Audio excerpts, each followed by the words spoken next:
नमस्कार जोहार, मैं राजू और आप देख रहे हैं 24 झारखंड न्यूज। चलिए जानते हैं झारखंड की सुबह से लेकर शाम तक की तमाम बड़ी खबरों को। सरना धर्म कोड को लेकर बुधवार को मोहरावादी में महासभा।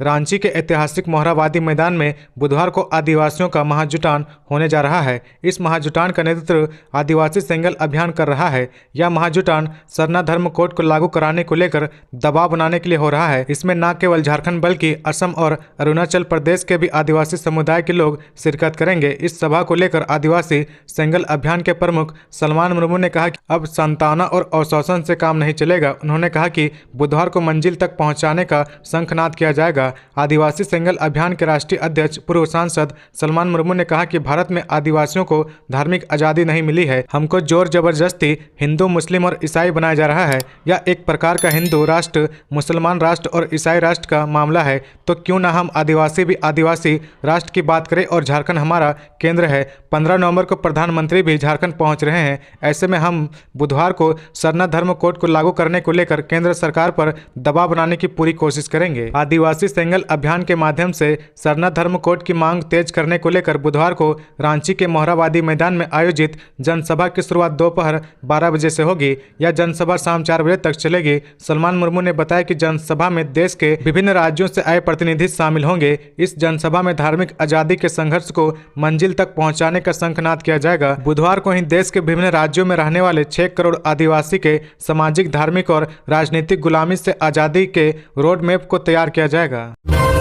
दिवाली से पहले हल्की बारिश के आसार और गिरेगा तापमान, ठंड के साथ बढ़ेगी कनकनी। झारखंड की राजधानी रांची समेत राज्य में 8 नवंबर के बाद फिर से मौसम बदल सकता है। फिर बादल छा सकते हैं, कहीं कहीं छिटपुट बारिश भी हो सकती है। मौसम वैज्ञानिक के मुताबिक देश के पश्चिमोत्तर भाग में एक और वेस्टर्न डिस्टर्बेंस 7 नवंबर के आसपास दस्तक देगा। इसके पूर्व ही और बढ़ने के कारण झारखंड तक इसका प्रभाव पड़ सकता है। इससे ठंड बढ़ेगी और उत्तर से आने वाली हवा वातावरण में कनकनी बढ़ा सकती है। राज्य में 1 नवंबर के बाद पश्चिमी विक्षोभ आने के बाद यह दूसरा विक्षोभ होगा। लगातार दूसरे सिस्टम के आने से तापमान में फिर से उतार चढ़ाव होगा। दिवाली के दौरान रात में ठंड के साथ कनकनी भी बढ़ सकती है।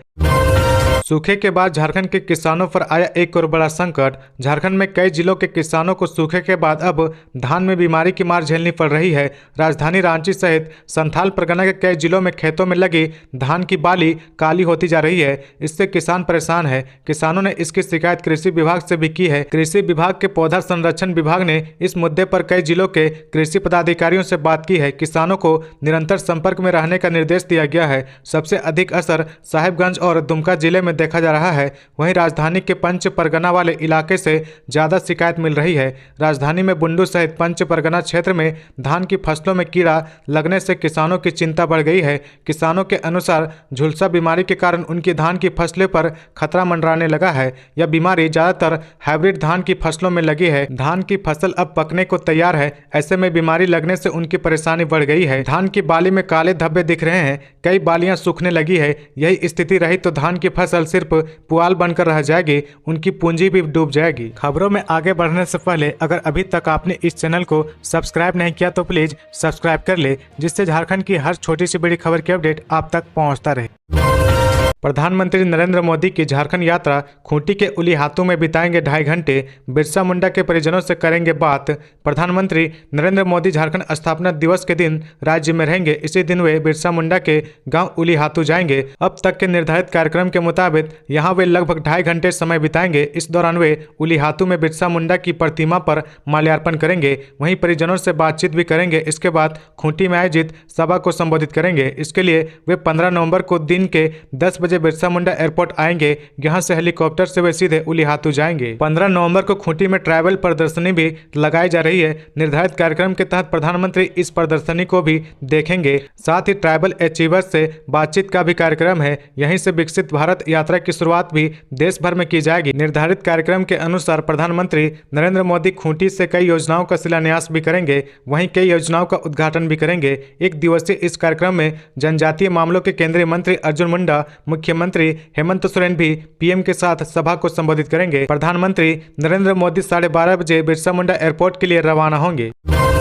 पंचायत सचिवालय स्वयं सेवक संघ के कर्मचारियों ने जेएमएम कार्यालय के समक्ष नंग धड़ंग प्रदर्शन किया। पंचायत सचिवालय स्वयं सेवक संघ के सैकड़ों कर्मचारियों ने मंगलवार को नंग धड़ंग प्रदर्शन किया। संघ के कर्मचारी हरमू मैदान से नंग धड़ंग अवस्था में झारखंड मुक्ति मोर्चा के कार्यालय घेरने पहुंचे। वहां नारेबाजी की। जेएमएम कार्यालय के सामने भारी संख्या में पुलिस की तैनाती कर कार्यालय के सामने बैरिकेडिंग की गई थी। बता दें कि राज्य भवन के समक्ष पिछले 123 दिनों से अपनी 5 सूत्री मांगों को लेकर राज्य स्तरीय पंचायत सचिवालय स्वयं सेवक संघ का अनिश्चितकालीन धरना प्रदर्शन जारी है। संघ के कर्मचारियों ने कहा कि उन लोगों ने दुर्गा पूजा जैसा पर्व भी बिना पैसे के मनाया। राज्य भवन के समक्ष धरना पर डटे रहे। संघ के अनुसार मंत्री आलमगीर आलम ने वादा किया था कि दुर्गा पूजा के बाद उन्हें खुशखबरी मिलेगी, लेकिन अभी तक सिर्फ आश्वासन ही मिला है। संघ के कर्मचारी ने कहा कि अब तो दीपावली भी राज्य भवन के समक्ष ही मनानी पड़ेगी। सरकार तो हमें कपड़े खरीदने के लिए भी पैसे नहीं दे सकती है, इसलिए नंग धड़ंग प्रदर्शन करने को विवश हो गए हैं। संघ के प्रदेश अध्यक्ष चंद्रदीप कुमार ने बताया कि उनकी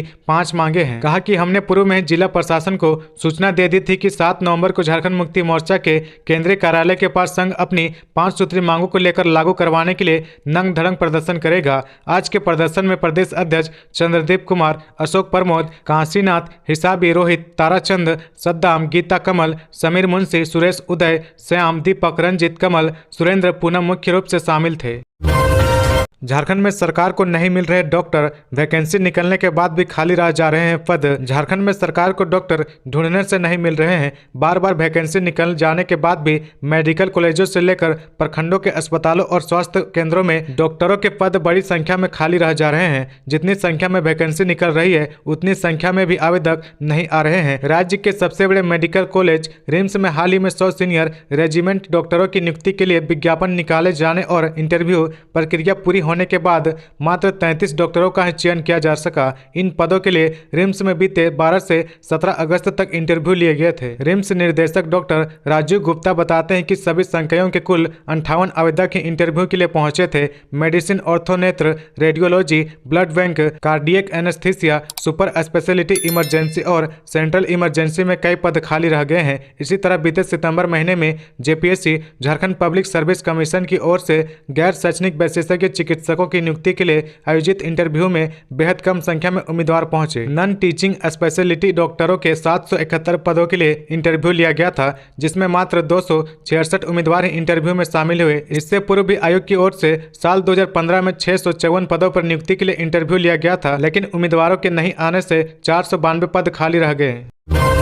झारखंड में बड़ी संख्या में होगी शिक्षकों की बहाली। 6 दिसंबर से पहले करें आवेदन। विद्या विकास समिति और वनांचल शिक्षा समिति की ओर से सरस्वती शिशु विद्या मंदिरों के नाम से झारखंड में संचालित विद्या भारती के स्कूलों में बड़ी संख्या में शिक्षकों की बहाली होने जा रही है। इसके लिए 24 दिसंबर को झारखंड में अलग अलग केंद्रों पर लिखित परीक्षा ली जाएगी। लिखित परीक्षा के बाद साक्षात्कार होगा। उच्चतर योग्यताधारी को वरीयता दी जाएगी। विद्या विकास समिति झारखंड के प्रदेश सचिव अजय तिवारी ने कहा कि विद्या भारती की ओर से झारखंड में 214 विद्यालय संचालित है, जिसमें से लगभग 150 विद्यालयों में अलग अलग विषयों के शिक्षकों की बहाली की जाएगी। जिनकी नियुक्ति होगी उन्हें किसी भी स्कूल में भेजा जा सकता है। प्रदेश सचिव ने कहा कि प्राथमिक शिक्षक पीआरटी पद के लिए अंग्रेजी, विज्ञान और संगणक विषयों में बहाली की जाएगी। प्रशिक्षित स्नातक शिक्षक टीजीटी पद के लिए हिंदी, अंग्रेजी, संस्कृत, गणित, रसायन व भौतिकी विषयों के शिक्षकों की जरूरत है। वहीं पोस्ट ग्रेजुएट शिक्षक पीजीटी पद के लिए अंग्रेजी, गणित, रसायन, अर्थशास्त्र, शारीरिक शिक्षा एवं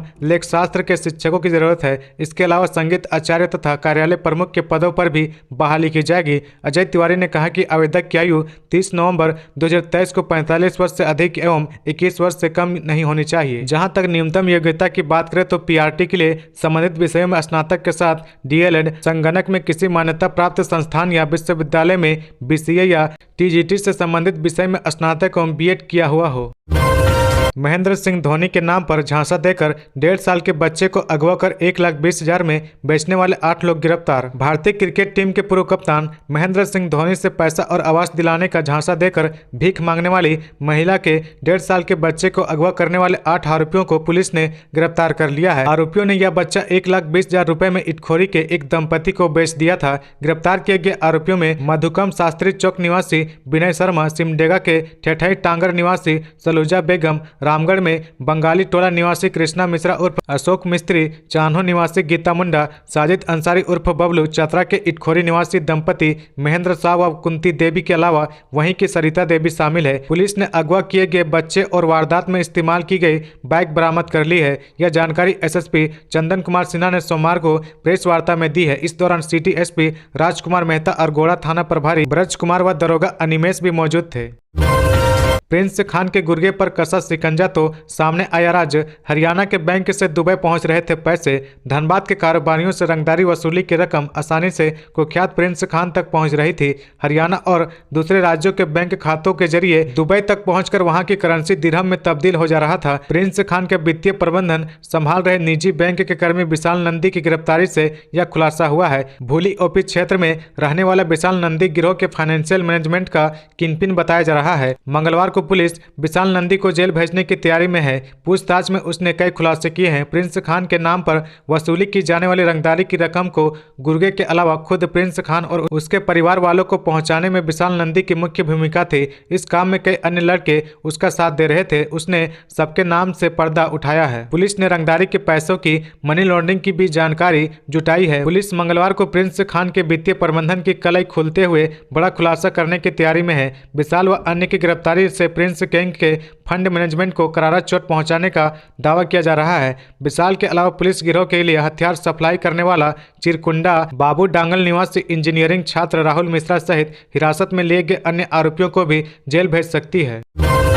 झारखंड में बीते साल भर के दौरान 14 बार की गई सांप्रदायिक माहौल बिगाड़ने की साजिश। झारखंड में पिछले साल भर के दौरान असामाजिक तत्वों द्वारा सांप्रदायिक माहौल बिगाड़ने की साजिश रची गई। राज्य के अलग अलग जिलों में असामाजिक तत्वों ने साल भर के अंदर 14 बार धार्मिक स्थल में तोड़फोड़ कर सांप्रदायिक माहौल बिगाड़ने की साजिश रची। कहीं इसमें सफल भी हो गए और कई जगहों पर पुलिस की तत्परता से माहौल को शांत किया गया। झारखंड में बीते साल यानी वर्ष 2021 में देश भर में सबसे अधिक सांप्रदायिक हिंसा हुए हैं। नेशनल क्राइम रिकॉर्ड ब्यूरो की ओर से वर्ष 2021 में जारी रिपोर्ट के अनुसार पूरे देश में कुल 378 सांप्रदायिक हिंसा हुए हैं। इनमें सबसे अधिक 100 सांप्रदायिक हिंसा अकेले झारखंड में हुए हैं। इसके बाद सबसे अधिक हिंसा महाराष्ट्र में हुए।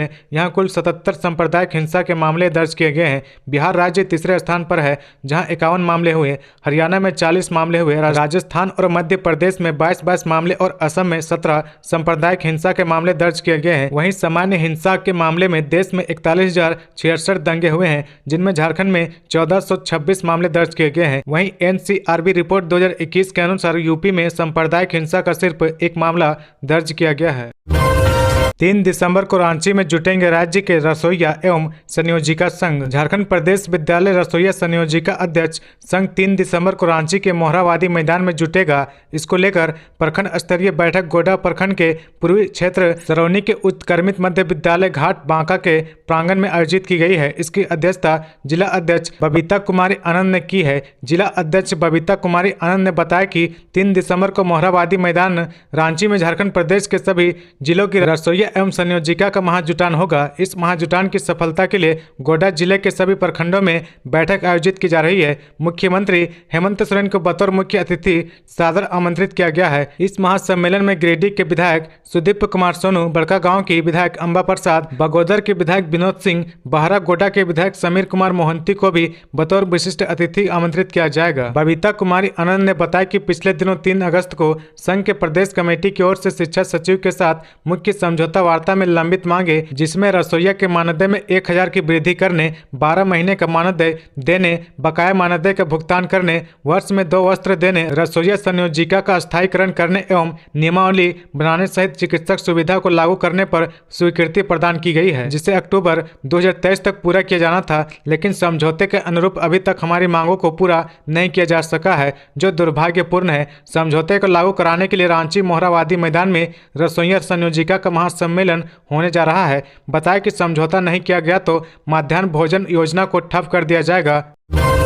झारखंड के 31 नगर निकायों में मनेगी जल दिवाली। झारखंड के 31 नगर निकायों में 7 से 9 नवंबर के बीच जल दिवाली मनाया जाएगा। इसे लेकर नगर विकास एवं आवास विभाग की ओर से सभी नगर निकायों को पत्र लिखकर इस कार्यक्रम को सफल बनाने का निर्देश दिया गया है। वाटर फॉर वुमेन और वुमेन फॉर वाटर कार्यक्रम के तहत सेल्फ हेल्प ग्रुप की महिलाओं को निकटतम वाटर ट्रीटमेंट प्लांट का भ्रमण कराया जाएगा और उन्हें जल शोधन की विभिन्न प्रक्रिया की जानकारी उपलब्ध कराई जाएगी। जल शोधन के बाद जलापूर्ति तक की प्रक्रिया की भी जानकारी दी जाएगी। इसके साथ आपूर्ति होने वाले जल की गुणवत्ता और गुणवत्ता के लिए उठाए जाने वाले काम से रूबरू कराना भी इस कार्यक्रम का मकसद है। सरकार चाहती है कि महिलाओं में शुद्ध पेयजल और पेयजल आपूर्ति को लेकर सेंस ऑफ ओनरशिप डेवलप हो। सभी नगर निकायों को निर्देश दिया गया है कि वह NULM के संबंध में स्थापित कर सेल्फ हेल्प ग्रुप की महिलाओं को नजदीकी वाटर ट्रीटमेंट प्लांट ले जाएं और उन्हें जल स्रोत, उसके शोध के दौरान उसमें मिल जाने वाली अतिरिक्त पदार्थ और फिर जलापूर्ति तथा जलापूर्ति के लिए जरूरी आधारभूत संरचना के बारे में जागरूक करे। इस कार्यक्रम के लिए महिलाओं को वाटर ट्रीटमेंट प्लांट तक ले जाने की ट्रांसपोर्ट की व्यवस्था नगर निकाय करेगा। इसके साथ ही महिलाओं के लिए एक हैंड बैग, स्टील वाटर बोतल, जलपान, पोस्टर, बेजेज की व्यवस्था इत्यादि का भी प्रबंध नगर निकाय ही करेगा। कार्यक्रम के लिए राज्य सरकार की ओर से 31 वाटर ट्रीटमेंट प्लांट की सूची जारी की गई है, जहां 7 से लेकर 9 नवंबर तक जल दिवाली मनाई जाएगी। विधायक ठुल्लू महतो का धनबाद SSP पर गंभीर आरोप। धनबाद जिले के बाघमारा विधायक ठुल्लू महतो ने धनबाद के SSP संजीव कुमार पर गंभीर आरोप लगाया है। उन्होंने कहा कि वो मुझे किसी झूठे मामले में फंसा सकते हैं या मेरी हत्या भी कर सकते हैं। विधायक ने कहा कि हाल ही में धनबाद के एक कारोबारी पर गोली चली थी। मैंने उस वक्त पुलिस की कार्यशैली पर सवाल खड़ा किया था, जिससे पुलिस प्रशासन में नाराजगी है। विधायक ने कहा कि कम लोग हैं जो आवाज उठा पा रहे हैं। मैंने आवाज उठाई तो मुझ पर 2 बार मुकदमा किया गया और जेल भेजा गया। पुलिस का गलत रवैया और असली चेहरा मैंने सभी के सामने रखा। इसकी वजह से प्रशासन का आक्रोश है। इसका नेतृत्व धनबाद के SSP कर रहे हैं। मुझे अंदाजा है कि बहुत जल्द फिर से मुझ पर झूठे मुकदमे की तैयारी है। वो मुझे मरवा सकते हैं क्योंकि उनके हाथ में बहुत सारे अपराधी हैं। मेरे खिलाफ केंद्रीय एजेंसी से जांच करा ले। अगर मुझ पर आरोप साबित होते हैं तो मैं राजनीति और राज्य दोनों छोड़ने के लिए तैयार हूँ। संडे और हॉलीडे की मांग को लेकर कोयला कर्मियों ने किया प्रदर्शन। संडे और हॉलीडे की मांग को लेकर सोमवार को तेतुल मोरी परियोजना वर्कशॉप में कार्यरत कर्मियों ने अपने अपने कार्य का बहिष्कार कर प्रदर्शन किया। कोयला कर्मी सह यूनियन नेता स्वदेश चौहान अजीत राणा ने कहा कि तेतुल मारी कोयलवरी प्रबंधन अपने 76 कर्मियों को संडे और हॉलीडे की लिस्ट में शामिल करता है। प्रबंधन से शिकायत करने पर उनका कहना है कि अब तो परियोजना बंद होने के कगार पर खड़ी है। ऐसे में संडे और हॉलीडे सभी कर्मियों को नहीं दिया जा सकता है। 1 घंटे के बाद प्रबंधक संतोष चौधरी मौके पर पहुंचे और कर्मियों को समझाने का प्रयास किया, लेकिन वे लोग अपनी मांगों पर अड़े रहे। दोपहर में परियोजना पदाधिकारी अनिल कुमार सिंह मौके पर पहुंचे और समस्या समाधान का आश्वासन दिया। आंदोलन में जगदीप प्रसाद, हरिद्वार चौहान, राजीव कुमार यादव, फनी महतो, विक्की कुमार, विजय वर्मा, JP सिंह आदि थे। तो ये थी आज की झारखंड की टॉप बड़ी खबरें। इसी तरह झारखंड की हर छोटी सी बड़ी खबर देखने के लिए आप हमारे चैनल 24 झारखंड न्यूज को सब्सक्राइब करके बेल आइकन प्रेस कर ले, जिससे झारखंड की हर छोटी सी बड़ी खबर की अपडेट आप तक पहुंचता रहे। तो आज के लिए बस इतना ही। हमें दीजिए इजाजत, फिर मिलते हैं नेक्स्ट न्यूज में।